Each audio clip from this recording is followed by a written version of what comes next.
Hello friends and welcome back to my channel. So आज हम पढ़ेंगे the charter of 1753 the court of request. 17 सितंबर 1746 में फ्रांसीसियों ने मद्रास पर कब्जा कर लिया तथा 3 वर्ष तक यह फ्रांसीसियों के अधीन रहा तथा 3 वर्ष बाद सन 1749 में फ्रांसीसियों ने यह क्षेत्र अंग्रेजों को पुनः सौंप दिया।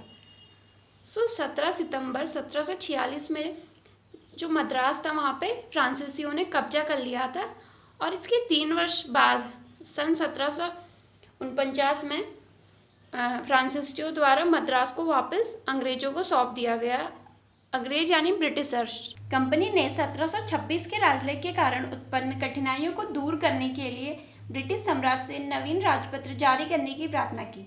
8 जनवरी 1753 में ब्रिटिश सम्राट जॉर्ज द्वितीय ने एक नया राजलेख जारी किया जो प्रेसिडेंसियों में एक साथ लागू किया गया।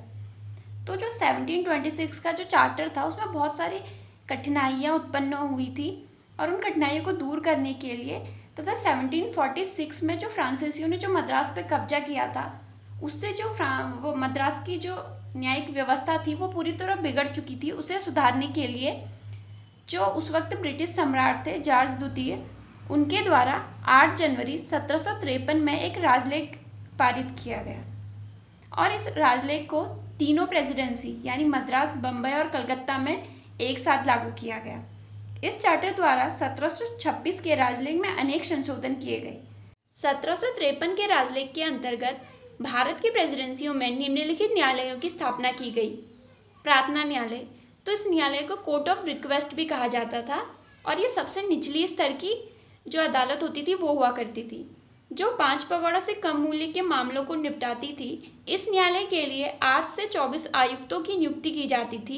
इनमें से 3 आयुक्त आवर्तन से सप्ताह में एक बार न्यायालय में बैठा करते थे तथा उनमें से आधे प्रतिवर्ष अवकाश ग्रहण करते थे और उनके स्थान पर नए आयुक्त रखे जाते थे। तो इस न्यायालय में जो 5 पगोड़ा से कम मूल्य के मामले होते थे वो इस न्यायालय द्वारा देखे जाते थे और इस न्यायालय के लिए 8 से जो 24 आयुक्त होते थे, आयुक्त यानी कमिश्नर्स, जो कि इस न्यायालय का पूरा कार्यभार संभालते थे, वो नियुक्त किए जाते थे। इनमें से 3 आयुक्त आवर्तन से सप्ताह में एक बार न्यायालय में बैठा करते थे।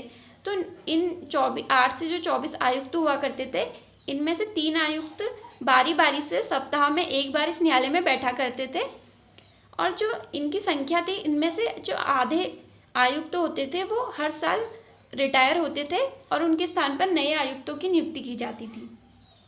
और जो ये कोर्ट था ये इसलिए भी बनाया गया था, ये एक तरह से गरीबों के लिए बनाया गया था जो कि ज़्यादा पैसे खर्च नहीं कर सकते हैं। इसीलिए जो 5 पगोड़े से कम के मामले होते थे वो इस न्यायालय में देखे जाते थे ताकि जो गरीब लोग हैं उन्हें भी न्याय मिल सके। मेयर कोर्ट, इसे 5 पगोड़े से अधिक मूल्य के मामले में दीवानी अधिकारिता प्राप्त थी। तो जो मेयर कोर्ट थी वो 5 पगोड़े से जो अधिक के मामले होते थे उनको देखती थी, उन दीवानी मामलों को देखा करती थी। देसी भारतीय स्वेच्छा से अपने आपसी वाद इस न्यायालय में निर्णय के लिए प्रस्तुत कर सकते थे।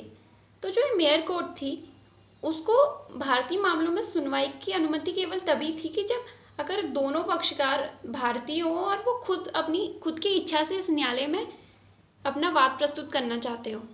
फौजदारी न्यायालय व्यवस्था पूर्णतः कंपनी की व्यवस्थापिका परिषद के सुपुर्द की गई थी। गवर्नर इन काउंसिल जूरी की सहायता से फौजदारी मामलों को निपटाते थे। इस न्यायालय को मेयर कोर्ट द्वारा निर्णित दीवानी वादों पर अपीली अधिकारिता प्राप्त थी जिनका मूल्य 500 पगोड़ा से अधिक था।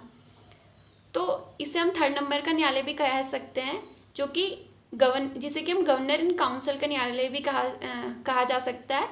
इस न्यायालय में जितने भी फौजदारी मामले होते थे वो भी देखे जाते थे और जो दीवानी वाद होते थे जो कि मेयर कोर्ट द्वारा जो निर्णित दीवानी वादों की जो अपील होती थी वो मामले भी इस न्यायालय द्वारा देखे जाते थे, यानी कि गवर्नर इन काउंसिल द्वारा और जो उनकी जूरी होती थी उसकी सहायता से ये सारे वादे निपटाए जाते थे। और जो यहाँ पे मामले आते थे वो 500 पगोड़ा से अधिक के जो मामले आते थे वो आया करते थे। इंग्लैंड स्थित न्यायालय जो अंतिम अपीलीय न्यायालय था, गवर्नर इन काउंसिल के द्वारा निर्णित ऐसे सभी दीवानी व फौजदारी मामलों पर अपील स्वीकार करता था जिसका मूल्य 1000 पगोड़ा से अधिक था। तो जो इंग्लैंड स्थित न्यायालय था वो सर्वोच्च अपीलीय अदालत थी, जो कि जो गवर्नर इन काउंसिल थी उसका जो न्यायालय था, उसके बाद जो इंग्लैंड स्थित न्यायालय थी वो एक सर्वोच्च अपीलीय अदालत थी। इसके बाद यहाँ पे अपील की जा सकती थी। और ये ऐसे सभी और गवर्नर इन काउंसिल के द्वारा निर्णित ऐसे सभी दीवानी व फौजदारी मामलों पर अपनी अपील स्वीकार करता था, जो कि गवर्नर काउंसिल द्वारा जितने भी दीवानी और फौजदारी मामले दिए गए थे उनकी अपीलों को स्वीकार करता था, जिनका मूल्य 1000 पगौड़ा से अधिक था। जिन मामलों का 1000 पगौड़ा से अधिक मूल्य होता था, ऐसे मामले यहाँ पे देखे जाते थे, जो कि इंग्लैंड में, ये न्यायालय इंग्लैंड में स्थित था।